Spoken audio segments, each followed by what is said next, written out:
Hello, नमस्ते। कैसे आप सब। आज की हमारी कहानी है दिवाली की शॉपिंग। चलिए दोस्तों, कहानी शुरू करते हैं। सविता जी और कविता शॉपिंग से लौटकर आई। तब उनके हाथ में खूब सारे शॉपिंग बैग्स थे। दोनों सास बहू दिवाली की शॉपिंग करके आई थी। सविता जी की फैमिली में उनका बड़ा बेटा तरुण, उसकी पत्नी कविता, उनके एक बेटी है सानवी और उनका छोटा बेटा वरुण, उसकी पत्नी गीता और उनके एक बेटा है विहान। दोनों भाई एक ही मकान में ऊपर नीचे रहते हैं। नीचे तरुण और उसकी फैमिली और ऊपर वरुण और उसकी फैमिली। मकान सविता जी के पति का है, जिनका देहांत हो चुका है। खैर, शॉपिंग से लौटी तो दोनों सास बहू एक दूसरे को सामान दिखाने लगी। कविता ने 7,000 की साड़ी ली, कपड़े, सैंडल, मेकअप, न जाने क्या क्या लिया अपने लिए, और घर के लिए भी बहुत सारे सजावट के सामान लिए। कविता अपनी साड़ी अपने ऊपर लगाकर बोली, मम्मी जी देखिए ना, मेरी साड़ी कितनी सुंदर है, और मेकअप तो बहुत ही बेहतरीन लाई हूँ मैं। तब सविता जी बोली, अरे अच्छी क्यों नहीं होगी, महंगी भी तो कितनी है।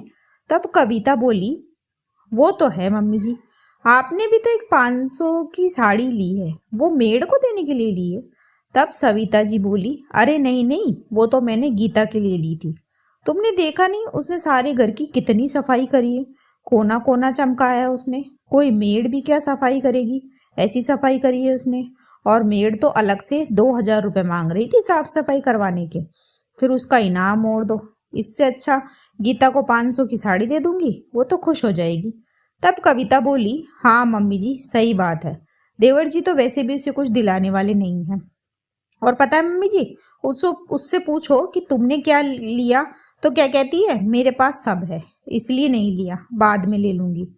और रही सफाई, सफाई तो वाकई बहुत अच्छी करी है उसने, वरना हमसे तो नहीं होती। ये अच्छा सोचा मम्मी जी आपने, बोलकर दोनों सास बहू हंसने लगी। फिर सविता जी बोली, और क्या, देखो तुम घर सजाने का सामान भी तो लाई हो, तो जो पुराना सामान हटाओगी वो भी गीता को ही दे देना, वो तो कुछ लाई नहीं है, और फिर हमें आगे से भी साफ सफाई करी कराई मिल जाएगी। फिर कविता बोली, वाह मम्मी जी, आपने तो वाकई बहुत दूर की सोची है।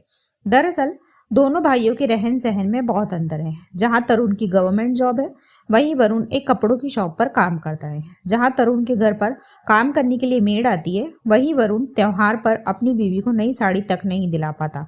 पर गीता किसी से भी अपनी तुलना नहीं करती। सविता जी भी तरुण के साथ ही रहती है, पर बीमार होने पर उनकी सेवा गीता ही करती है, क्योंकि वो उनको अपनी माँ की तरह मानती है। खैर, अब आते हैं आज के मुद्दे पर। दोनों सास बहू हॉल में बैठी ये सब बोल रही थी कि तभी गीता सीढ़ियां उतर कर आई और उसने दोनों की बातें सुन ली, जिसे सुनकर गीता हैरान रह गई, क्योंकि उसके सामने तो दोनों बड़ी मीठी मीठी बातें करती है। खैर, फिर गीता से चुप नहीं रहा गया, वो दोनों के सामने जाके खड़ी हो गई और ताली बजाकर बोली, वाह मम्मी जी वाह, क्या सोच है आपकी।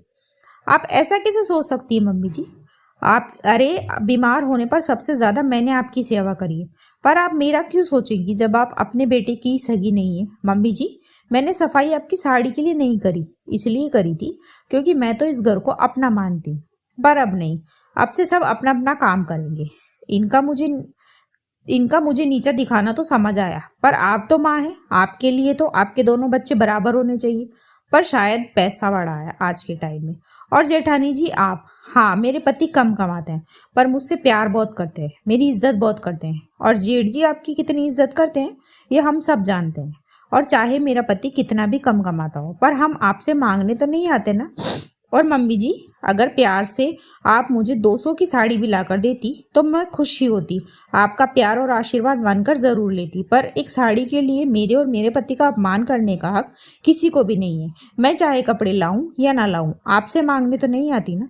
बोलकर गीता चली गई और दोनों सास बहू की शक्ल उतर गई। दोस्तों, हमारे पास पैसा है इसका ये मतलब नहीं है कि हम किसी की भी इंसल्ट कर सकते हैं।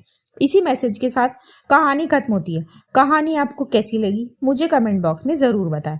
ऐसी और कहानियाँ सुनने के लिए मेरे चैनल KNY के हिंदी कहानियाँ को सब्सक्राइब ज़रूर करें। थैंक यू सो मच दोस्तों, thanks for watching, do like share and subscribe my channel.